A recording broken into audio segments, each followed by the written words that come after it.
And now it's time. I said and now I said it's time. And now for something completely Machinima. And now for something completely Machinima. And now for something almost entirely, very precisely, but just not exclusively, sort of adjacently, kind of approximately, complete Machinima.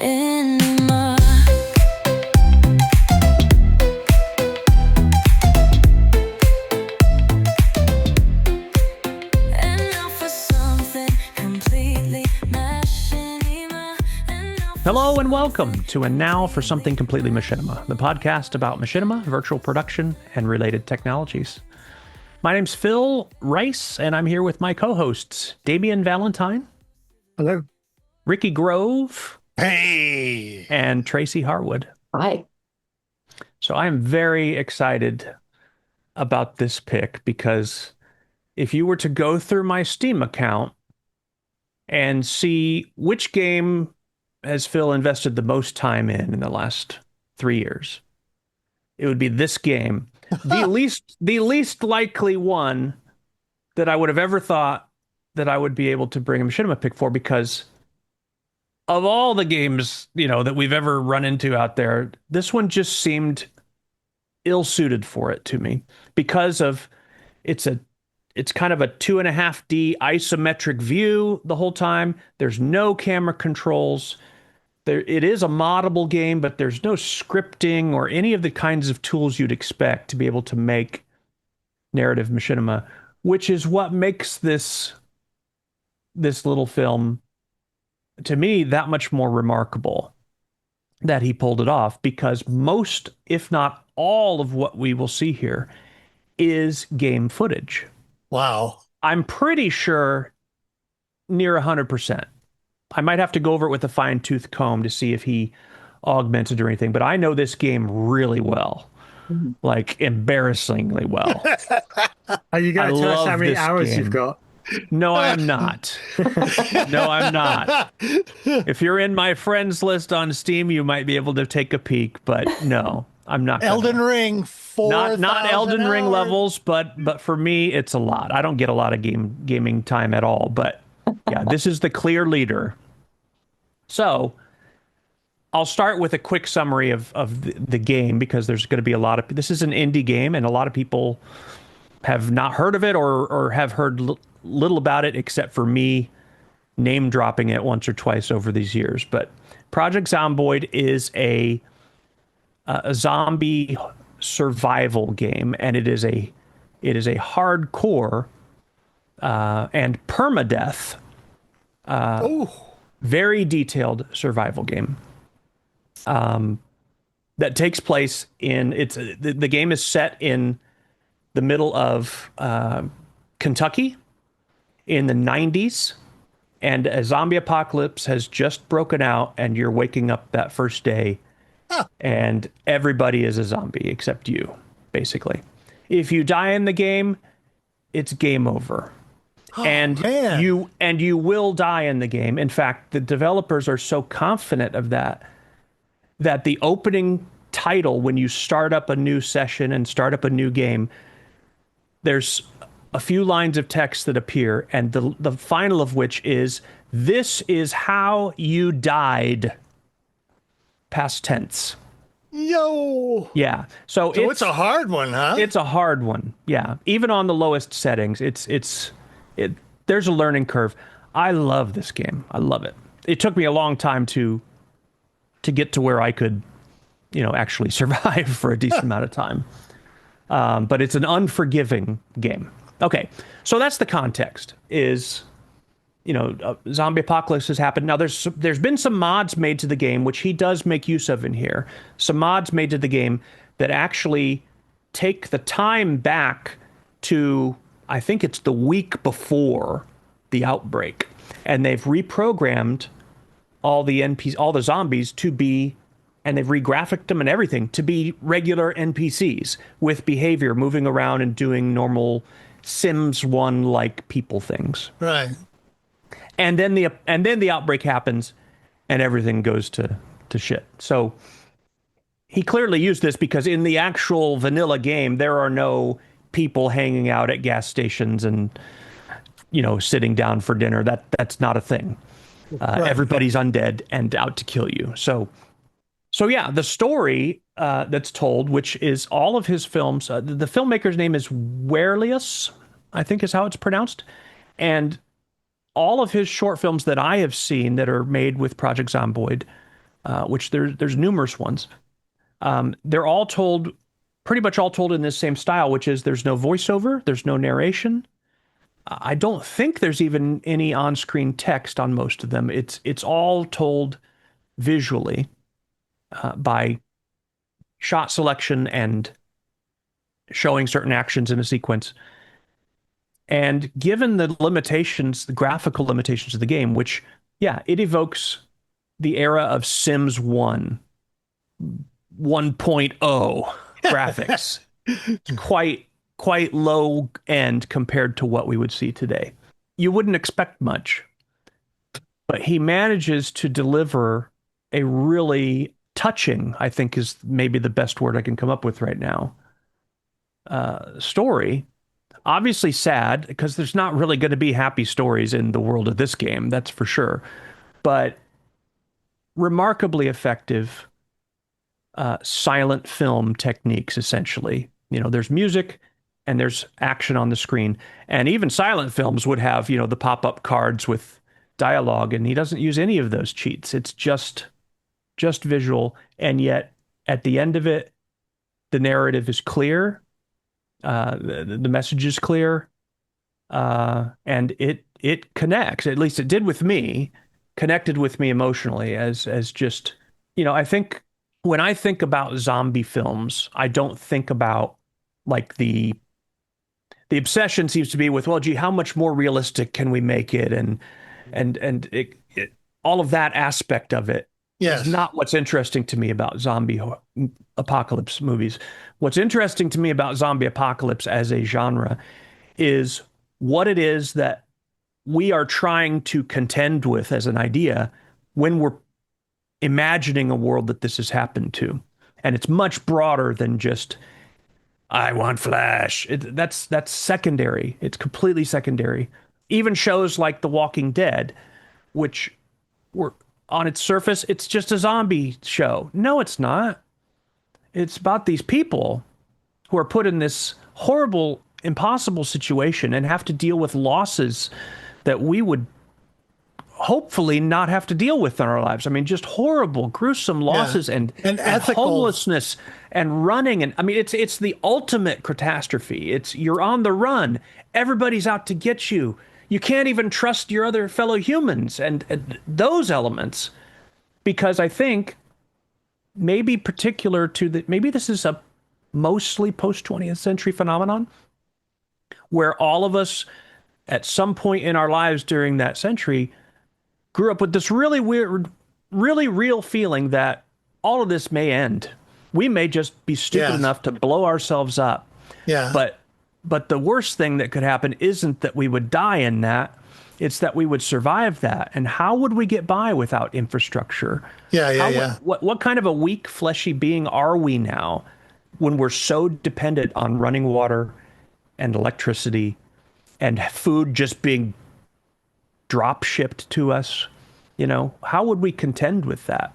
And I think that in a lot of ways, zombie horror as a genre, whether we're talking about 28 years later or Walking Dead or even back to the old Romero stuff, it's much more about the people that are facing that world than it is about the zombies. The zombies aren't even really characters, really. They don't have any interesting types motivations. Of things. Yeah. Right. They are things, really. Yeah. So anyway, I thought that this was just wonderfully done. I don't know how he got the graphics to look as good as they did, because if you just zoom in on part of the screen, of a screen capture, it's going to get all pixelated, and he overcame that somehow. I don't know how. But visually, it's just right. And then the fact that he never could choose another camera angle except the top-down isometric view. You can't alter the camera at all in this game.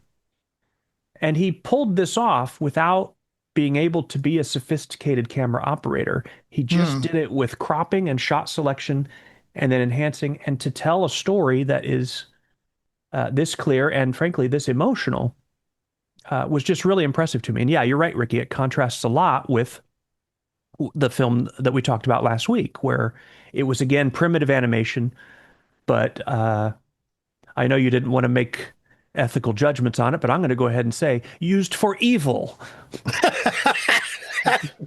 And in some sense, this is that same power, maybe wielded for good. But what did you guys think? I think, he may have upscaled, used an AI to upscale, which I think is a solution to that kind of problem. Right. Hey, Tracy, did you want to do a little background on it? Yeah, of course. Well, I didn't really do too much digging around on this because I think I was still stunned from what you picked, Ricky, actually. It won't be AI generated either because it was released in January 23. So that I don't believe there'll be any generative AIs working on the animation. So however he's done it. No, it's not. It's just the upscaling. The resolution is all. Is what Ricky was talking about. This is game footage for sure. Yes. And to your point, Phil, I was thinking about what you were talking about there in terms of this as a contemporary sort of phenomenon. I don't think it is actually a contemporary phenomenon because if you think about it, I mean, Victorians were fascinated by death and rebirth and all that kind of stuff, and we've been. I think throughout the ages of man, there's always been this kind of fascination with the undead and how can you preserve life in multiple ways and what might that do for the human body and all of that kind of stuff. Point. So stories of the golem and godlike stories from Roman times, and I bet if you go back to the very sort of earliest ages of man, these would not be uncommon stories in fair enough, yeah, some kind I can see that. But the modern zombie was created by George Romero in Night of the Living Dead in the 50s, right? And he created the frame that everything up to the present day is used. Right. Yeah. Well, okay, but the idea of an undead thing not necessarily so new. But yes, I see your point there. Well. Clearly this film and Ricky's film are, they're on a theme, which is we often sort of reflect on the fact we do not go out and collaborate on picking our films. And what's so strange is that we end up month after month, seemingly picking films on a similar theme. And you guys have picked very similar themes, although I do think they're quite different in what they're doing in many ways. Indeed. Excuse me. So the description of this really is about the lingering memories of a man succumbed to a fate worse than death, as you sort of said, Phil. It starts with what appears to be a normal, everyday working life of a man who leaves home, takes in his normal journey to the office, and then takes a break, where everyone is also going about their everyday lives.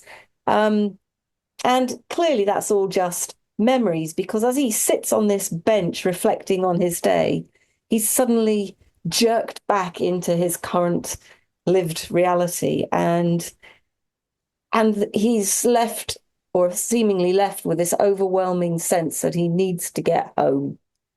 However long that takes, he's got to get home.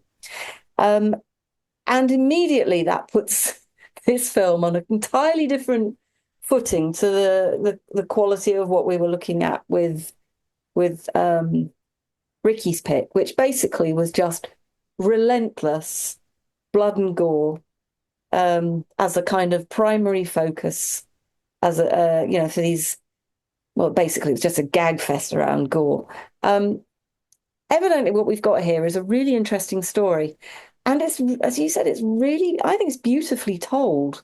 I mean, I don't know much about this game. I can't really tell you much about this. Obviously, you've played it for hours and hours. Um, but it's what makes it so beautiful is that it's such a dark and ultimately morbid tale. There's just no humor in it whatsoever that I could, crack a smile on. I could at least crack a smile in certain places in Ricky's pick, but definitely not in this. It's just so sad for the situation that this character finds themselves in, about which they can apparently do absolutely nothing at all. Yeah, so you see him, this character, doing this sort of return journey from the office, going through all these horrific scenes of zombies killing people and going about whatever it is these zombie things do. Um, and because it takes him so much longer to return, you're kind of left with thinking, well, did he actually drive to work? I can't remember, because you kind of got a sense of before and after, but the after is just so drawn out. There's a lot of humanity in the character in the way that it's portrayed. You don't see him partaking in anything at all that's horrific himself, even though he clearly is a zombie. I mean, it's just the story of this relentless attempt to get home. You don't even realize until he's almost, you get to almost the end of the film, and there is a shot of his hand and you can see that he's wearing a wedding ring on it. You don't even know what he's doing until at that very moment when you realize that's where he's going, because you don't really know where he's going or why he's going anywhere. But when you see that ring, you know exactly where he's going. And then when he gets there, he can't get in. Yeah. Which is, I mean, if that's a little bit of humor, though. That's a little bit of humor, but not in the way that it was portrayed, because it's kind of scary the way he tries to get in. And then, of course, when he does get in, everybody's dead, and it's like, oh God, this is horrible. This is just a really traumatizing kind of story. And what intrigued me about this, kind of unlike, well, I didn't really analyze my distaste of your pick, Ricky, in the same way that this one led me to analyze my emotional response to it. But I sort of kept asking myself, well, why did this make me engage with it at that kind of emotional level? Because it's low poly. It's not a nice story. It's, there's a lot of death and whatnot in this as well. And it made me think about the films that we reviewed that were made using. Do you remember those films that we looked at? Dominski's films made in Source, right? The Mission series, and do you remember The Wanderer as well? Mm-hmm. An equally sort of horrifying tale. It's a lot slightly more uplifting ending with that, I think. But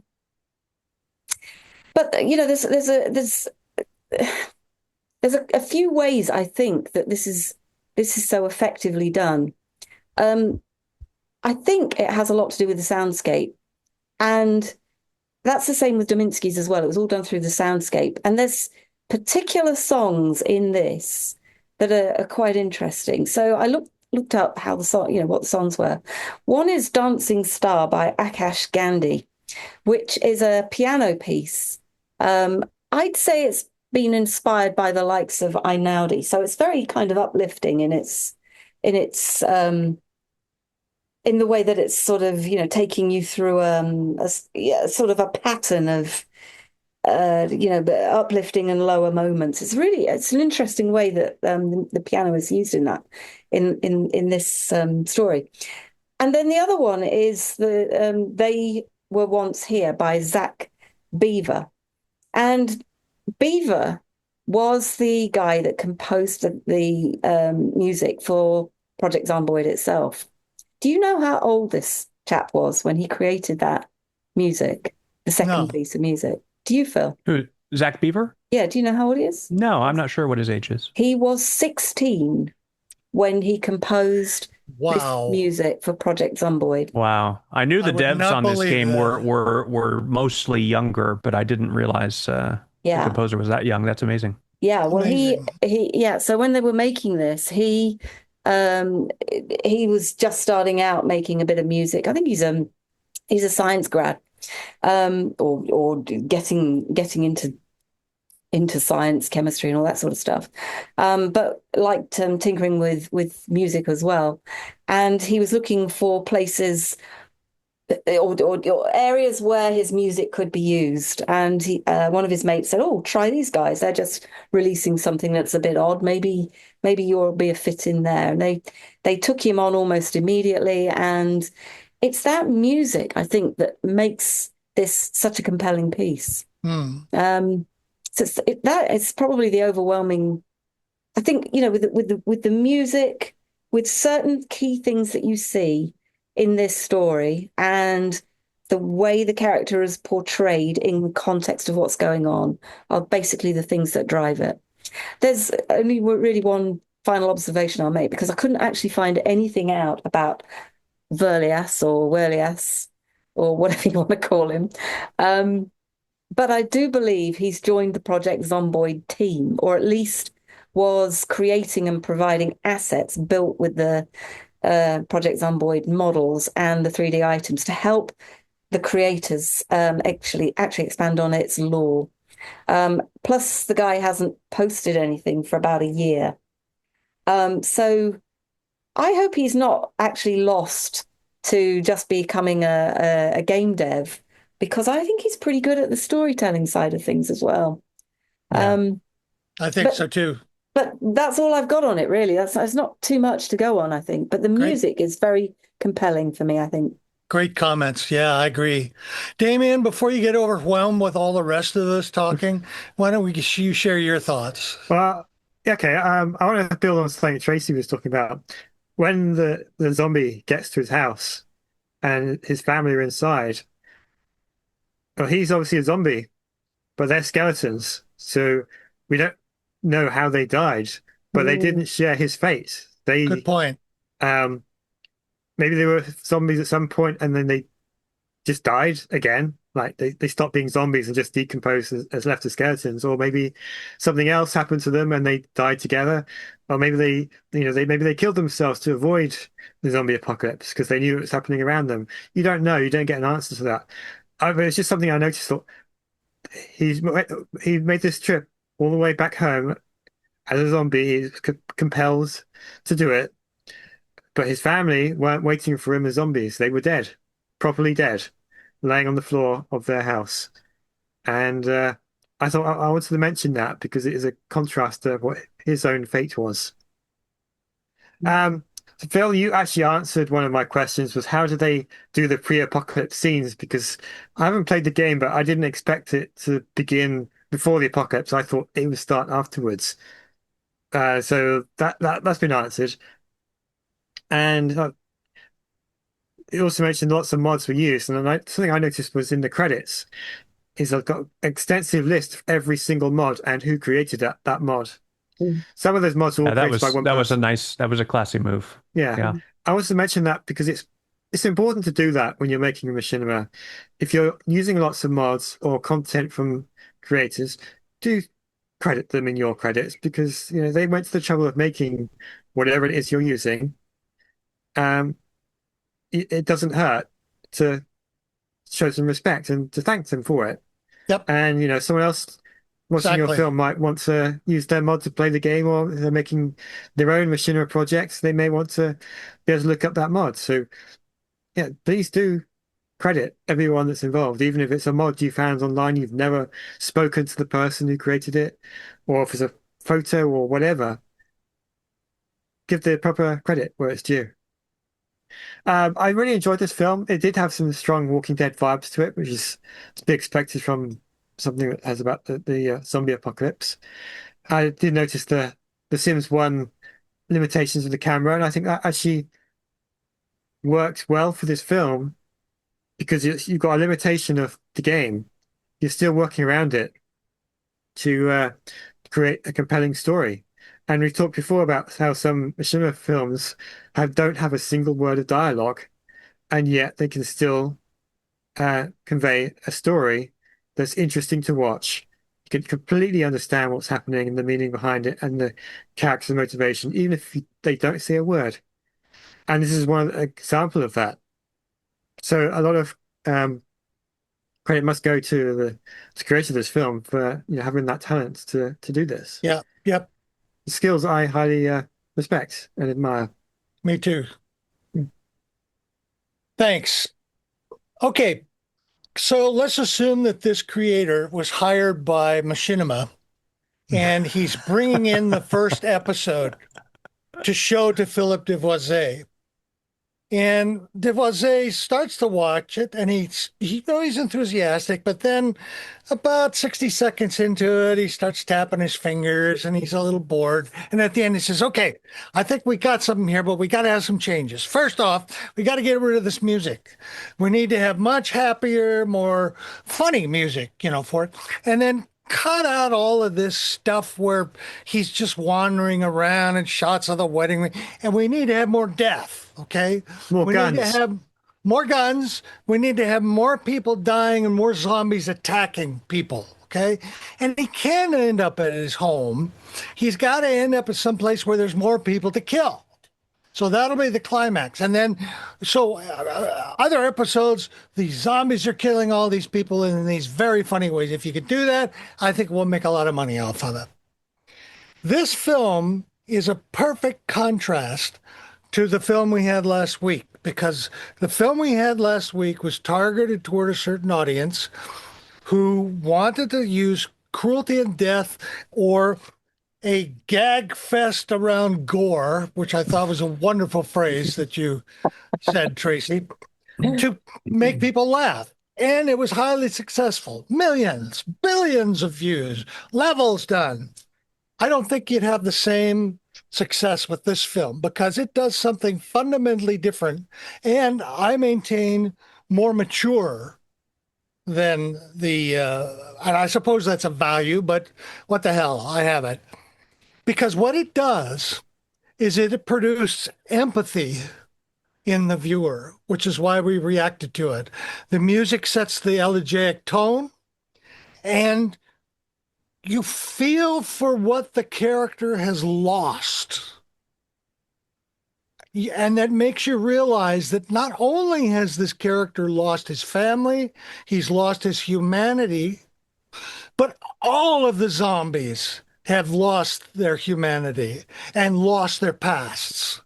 So it makes you feel for the characters. The story gives you a sense of empathy with them in a way that our previous film doesn't, because it doesn't care about empathy. It only cares about the Lawnmower Man is a kind of zombie in a sense that this Lawnmower Man does is kill people. That's it. And make funny quips, okay? So this film is such a great contrast because it shows you what really, really good machinima made from a place of wanting to tell stories about human beings and their sense of loss, their sense of sadness. And in another way, it's tragic because as a zombie, he can't grieve. He can't grieve over his losses. Who grieves? The viewer. The watcher of the movie is the one who grieves. So I am so glad you picked this film.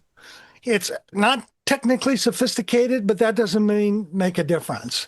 It has such a great sense of passion and of skill in telling a story that evokes a feeling of sadness and of loss in what you really lose in a zombie film. The Rest of Us, that great zombie series, does the similar kind of thing, which is one reason why it won so many awards.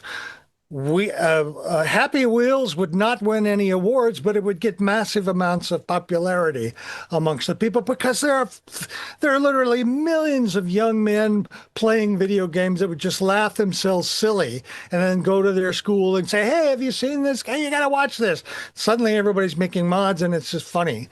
And that's great. That's fun.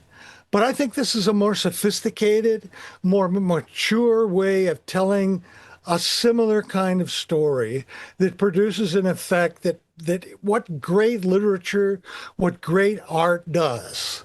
It allows us to be empathetic to other people. And to do it with a zombie theme is even harder to do. So kudos to you, Phil. I think this is a marvelous film.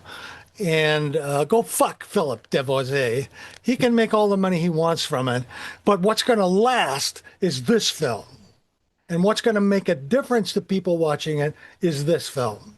So great choice and great discussion. Yeah, thank you.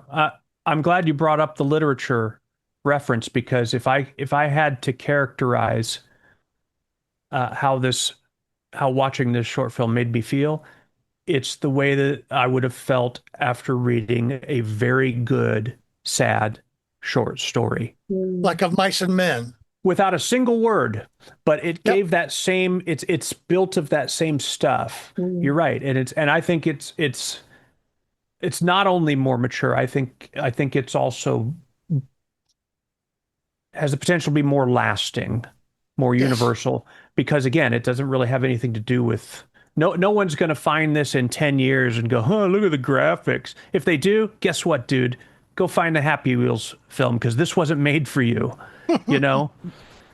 So a couple things I'll close with. Thank you all for your comments. I was so happy when I found this and have been looking forward to sharing it with you for a while.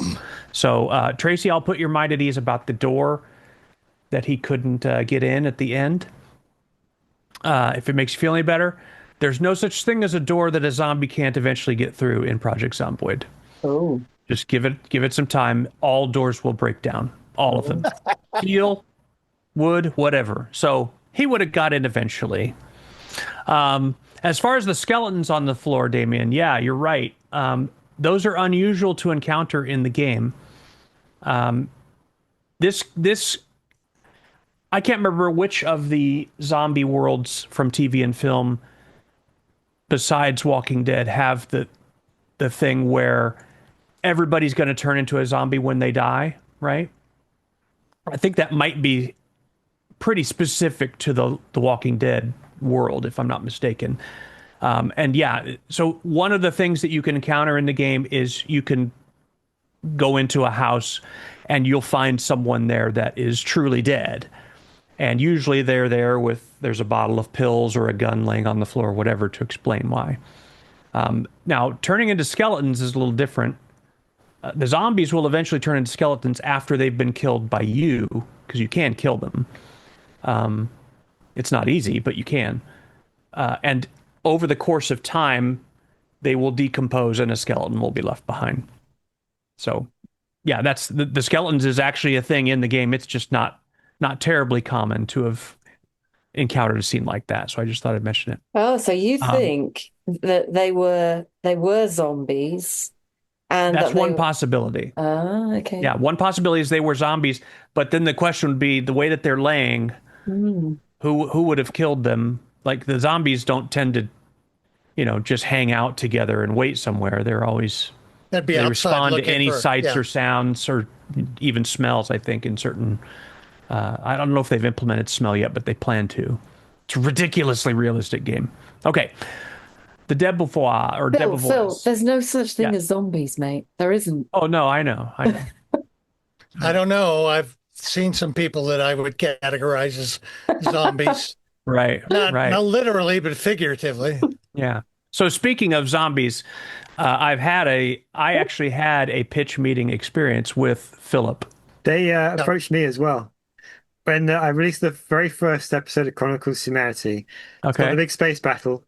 Yeah. Alicia Day's in it. And I think she may have had something to do with it. I don't know. But they emailed me and said, "We've seen this. We love it. Got this big action thing. And Alicia Day's in it. So we know she's very popular on the internet. So we'd like you to bring the show onto Machinima.com. So I thought, I already know their reputation. Right. I know what's coming in my Thank story. God we had communication. We had that old community. Yeah, but what I did, Who knows just how many of us would have gotten taken in if we hadn't had each other. And frankly, Ricky, I give most of the credit to that to you because you smelled that a mile away and you kept repeating, I've seen these Hollywood types before. I've seen them. And we all knew you had. And you kept warning us, man. I'm telling you, you can't trust these guys. It's something is bad here. There's a rat, you know. And you probably saved quite a few of us from I hope disastrous route. Yeah. so, I hope so. I had no intention of ever signing up to them, but just to see what their reaction would be to the rest of the series, I sent them the next 3 or 4 episodes. There's no action in it. It's all dialogue. Because it's the important thing for me was the story. And it's made with The Sims 2, which is not one of the big sexy action games that they obviously wanted. I never heard from them after that. Not a single word. Thank goodness. Yeah. But I never would have agreed to it. But I thought, I just want to see what they do when they see Why this not is not what they're explore it? after. Right. Right. Yep. All right. So a couple more quick closing comments. And this is more not just answering some of the stuff that came up with details, but about the feeling of this film, because I've been thinking about that a lot since I first watched it and then listened to you guys' comments. And yeah, I think to me, there's 2 major things that this film evokes that gives that sense of relatable emotion to it. One of them is, have you ever gone back to your hometown many years after you were last there? Ricky, I think aren't you originally from like Arizona or something? Right? Glendale, yeah. Arizona. Yeah. So you grew up in Glendale. I grew up in a little town in central Illinois. You go back after you've been there, and it feels like, unless you're fortunate enough to be from like one of these little towns that just really doesn't change over the generations, right? That to me, that would be a blessing. For most places, especially here in the States, you go back and everything's changed. None of the businesses that were open are open anymore. None of the people you knew live there anymore. Yep. It just feels like a ghost town, even though it's thriving and there's plenty of people around, but it just feels dead to you. It's like, this isn't the place I came from. What is this? That wasn't there before. What's that doing? And it's a very haunting feeling. Disorienting. I had an experience like that about 4 years ago. Went to the funeral of a friend on the other coast of Florida, to a town that I went to high school in and grew up in, and had that experience and actually called my wife while I was there and just says, I feel like I don't feel like I'm in the place I thought I was. Like, I don't recognize anything. It was very, very unnerving. And I kind of got a little sense of that vibe here, because he goes away from home, he comes back, everything's different. Nothing's where he expects it to be, and the people that he came to see are not there anymore, right? So there's that sense, because I think to some degree or another, many people have experienced that sense of the place changed when I wasn't there, you know, and there's this almost sense of indignation that rises up, like, it wasn't supposed to do that. It's supposed to stay exactly how it is here, and it doesn't ever. The second one would be, and this is almost in the category of a trope, I think. And that is, how many times have you heard someone say, hey, this could be the last time that you get to say goodbye to person X? And it's said as a method of encouraging you to, hey, you know, be kind, you know, be thoughtful, because you don't know. Life is uncertain for all of us, and you never know if this will be the last time you get to say goodbye. You never know if it's the last time you get to kiss your wife goodbye for the day and go to work or whatever. So there's really a sense there of that, is that what's at the core of this zombie's feeling as he's returning home and finding them like that, assuming he has enough cognitive ability to process that? Is it a sense of, what was the last conversation I had? What was the last thing I said to my daughter? And I didn't know it was going to be the last thing. You know, so there's a lot of that. And it's just amazing to me that in such a tiny little film with no dialogue, with no narration, that it succeeds in evoking all those things from some very simple visuals. Yes. So yeah, I'm just really impressed by it, and like you, Tracy, I hope this isn't the end of Werlias's storytelling Mm. career, or if you will, Right. because his others are good too. Like it was not easy to pick this as the one. There are others in there that are quite good. Same overall approach to making the films, and they're little gems. They really are. So They sure yeah, are. if you enjoyed this one at all, I'd recommend taking a look through the collection of stuff he's published on his channel. It's quite good. I mean, they're probably all going to make you sad, but if you have a tolerance for that, or even enjoy that, you'll like what he does. So, Project Zomboid is available on Steam. If anyone's interest got piqued by my description of it, it is in early access. It's been in early access for like 8 or 9 years now, but it's in very, very active development. Are there any mods to it? There are Oh yeah, lots well of there's mods. that yeah, they're real. Hundreds of mods. Yeah. Because it's in active development, you got to be a little bit cautious with the mods because they are designed to work with a specific version of the game and it's iterating through those regularly. But there's great support. There's a great community, very active community that helps each other with those issues on a regular basis. So the game itself is, when it's not on sale, it's about $20 one time. They're not selling DLC. They're not doing anything like that. It's just a one-time purchase. So it's a hard game. It's a very frustrating game. There's a learning curve, but if it interests you, that's where it's at. So, Thank you, Phil. audience, yeah, you bet. Audience, what do you think about this little film? Drop us a comment on the video below or drop us an email at talk@completelymachinima.com. I'm Phil, and on behalf of my co-hosts, Ricky, Tracy, and Damien, we'll see you next time. Woo!